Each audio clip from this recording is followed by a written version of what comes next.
അദ്ധ്യായം 46. യാക്കോബ് ഈജിപ്തിൽ. തൻ്റെ സ്വത്തുക്കളെല്ലാം ശേഖരിച്ച് ഇസ്രായേൽ യാത്ര തിരിച്ചു. ബേർഷെബായിലെത്തിയപ്പോൾ അവൻ തൻ്റെ പിതാവായ ഇസഹാക്കിൻ്റെ ദൈവത്തിന് ബലികളർപ്പിച്ചു. രാത്രിയിലുണ്ടായ ദർശനങ്ങളിലൂടെ ദൈവം ഇസ്രായേലിനോട് സംസാരിച്ചു. യാക്കോബേ, യാക്കോബേ, അവിടുന്ന് വിളിച്ചു. ഇതാ ഞാൻ, അവൻ വിളി കേട്ടു. അവിടുന്ന് പറഞ്ഞു, ഞാൻ ദൈവമാണ്, നിന്റെ പിതാവിൻ്റെ ദൈവം. ഈജിപ്തിലേക്ക് പോകാൻ ഭയപ്പെടേണ്ട, കാരണം അവിടെ ഞാൻ നിന്നെ വലിയൊരു ജനമാക്കി വളർത്തും. ഞാൻ നിന്റെ കൂടെ ഈജിപ്തിലേക്ക് വരും, നിന്നെ തിരികെ കൊണ്ടുവരികയും ചെയ്യും. മരണസമയത്ത് ജോസഫ് നിന്നെ ശുശ്രൂഷിക്കും. യാക്കോബ് ബേർഷെബായിൽ നിന്ന് യാത്രയായി. ഫറവോ കൊടുത്തയച്ചിരുന്ന രഥങ്ങളിൽ ഇസ്രായേലിൻ്റെ മക്കൾ പിതാവായ യാക്കോബിനെയും തങ്ങളുടെ കുഞ്ഞുങ്ങളെയും ഭാര്യമാരെയും കയറ്റിക്കൊണ്ടുപോയി. തങ്ങളുടെ കന്നുകാലികളും കാനാൻ നാട്ടിൽ തങ്ങൾക്കുണ്ടായിരുന്ന വസ്തുവകകളും അവർ കൂടെ കൊണ്ടുപോയി. യാക്കോബും സന്തതികളും ഈജിപ്തിലെത്തി. പുത്രന്മാരെയും അവരുടെ പുത്രന്മാരെയും പുത്രിമാരെയും പുത്രന്മാരുടെ പുത്രിമാരെയും തൻ്റെ സന്തതികളെല്ലാവരെയും അവൻ ഈജിപ്തിലേക്ക് കൊണ്ടുപോയി. ഈജിപ്തിലേക്ക് വന്ന ഇസ്രായേലിൻ്റെ മക്കളുടെ പേരുവിവരം. യാക്കോബും അവൻ്റെ പുത്രന്മാരും.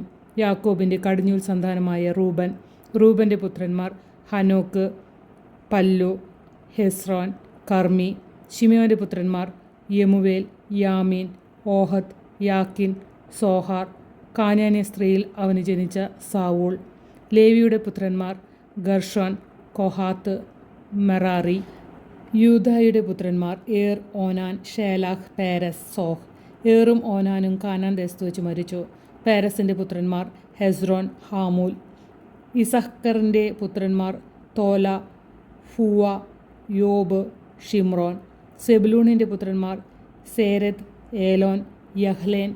പാദാരാമിൽ വെച്ച് യാക്കോബിന് ലേയായിൽ ജനിച്ച പുത്രന്മാരാണ് ഇവർ. അവളിൽ അവന് ദീന എന്ന പുത്രിയും ജനിച്ചു. അവൻ്റെ സന്താനങ്ങളുടെ ആകെ എണ്ണം 33. ഗാദിൻ്റെ പുത്രന്മാർ സിഫിയോൺ, ഹഗ്ഗി, ഷൂനി, എസ്ബോൻ, ഏരി, അരോദി, അരേലി. ആഷേറിൻ്റെ പുത്രന്മാർ ഇമ്ന, ഇഷ്വ, ഇഷ്വി, ബറിയ. അവരുടെ സഹോദരി സേറഹ്. ബറിയായുടെ പുത്രന്മാർ ഹേബർ, മൽക്കിയേൽ. ലാബാൻ തൻ്റെ മകളായ ലയാക്ക് പരിചാരികയായി കൊടുത്ത സിൽഫയുടെ മക്കളാണിവർ. യാക്കോബിന് സിൽഫയിൽ 16 മക്കളുണ്ടായിരുന്നു. യാക്കോബിൻ്റെ ഭാര്യയായ റാഹേലിൻ്റെ മക്കൾ ജോസഫ്, ബെഞ്ചമിൻ. ജോസഫിന് ഈജിപ്തിൽ വെച്ച് ഓനിലെ പുരോഹിതനായ പൊത്തിഫറയുടെ പുത്രി അസ്നത്തിൽ മനാസയും എഫ്രായിമും ജനിച്ചു. ബെഞ്ചമിൻ്റെ പുത്രന്മാർ ബേല, ബേക്കർ, അഷ്ബേൽ, ഗേര, നാമാൻ, ഏഹിറോഷ്, മൂപ്പീം, ഹൂപ്പീം, ആരദ്. യാക്കോബിന് റാഹേലിൽ ജനിച്ച മക്കളാണ് ഈ 14 പേരും. ദാനിൻ്റെ പുത്രൻ ഹൂഷീം. നഫ്താലിയുടെ പുത്രന്മാർ യഹ്സേൽ, ഗൂനി, യേസർ, ഷില്ലേം. ലാബാൻ തൻ്റെ മകളായ റാഹേലിന് കൊടുത്ത ബിൽഹ എന്ന പരിചാരികയിൽ യാക്കോബിനുണ്ടായ പുത്രന്മാരാണ് ഈ 7 പേർ. പുത്രന്മാരുടെ ഭാര്യമാരെ കൂടാതെ യാക്കോബിൻ്റെ കൂടെ ഈജിപ്തിലേക്ക് വന്ന അവൻ്റെ സന്താനങ്ങൾ 66 പേരാണ്. ഈജിപ്തിൽ വെച്ച് ജോസഫിന് 2 പുത്രന്മാർ ജനിച്ചു. അങ്ങനെ ഈജിപ്തിലേക്ക് വന്ന യാക്കോബിൻ്റെ കുടുംബക്കാർ ആകെ 70 പേരാണ്. ഗോഷേനിലേക്കുള്ള വഴി കാണിക്കണമെന്നാവശ്യപ്പെട്ടുകൊണ്ട് യാക്കോബ് ജോസഫിൻ്റെ അടുത്തേക്ക് യൂദായെ മുൻകൂട്ടി അയച്ചു. അവർ ഗോഷേനിലെത്തിച്ചേർന്നു. ജോസഫ് തൻ്റെ പിതാവായ ഇസ്രായേലിനെ എതിരേൽക്കാൻ രഥമൊരുക്കി ഗോഷേനിലെത്തി.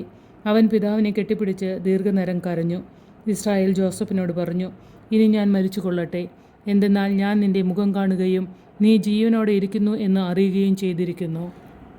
ജോസഫ് തൻ്റെ സഹോദരന്മാരോടും പിതൃകുടുംബത്തോടുമായി പറഞ്ഞു, ഞാൻ പോയി ഫറവോയോട് പറയട്ടെ, കാനാൻ ദേശത്തായിരുന്ന എൻ്റെ സഹോദരന്മാരും പിതൃകുടുംബം മുഴുവനും എൻ്റെ അടുത്ത് എത്തിച്ചേർന്നിരിക്കുന്നു. ഇവർ ഇടയന്മാരാണ്, കാലിമേക്കലാണ് ഇവരുടെ തൊഴിൽ. ആടും മാടും അവർക്കുള്ളതൊക്കെയും അവർ കൂടെ കൊണ്ടുവന്നിട്ടുണ്ട്. ഫറവോ നിങ്ങളെ വിളിച്ച് നിങ്ങളുടെ തൊഴിൽ എന്താണെന്ന് ചോദിക്കുമ്പോൾ അങ്ങയുടെ ദാസന്മാർ ചെറുപ്പം മുതൽ ഇന്നുവരെയും കാലിമേക്കുന്നവരാണ്, ഞങ്ങളുടെ പിതാക്കന്മാരും അങ്ങനെയായിരുന്നു എന്ന് പറയണം. അങ്ങനെ പറഞ്ഞെങ്കിലേ ഗോഷേൻ നാട്ടിൽ നിങ്ങൾക്ക് പാർക്കാനൊക്കൂ, കാരണം ഇടയന്മാരുടെ ഈജിപ്തുകാർക്ക് അവജ്ഞയാണ്.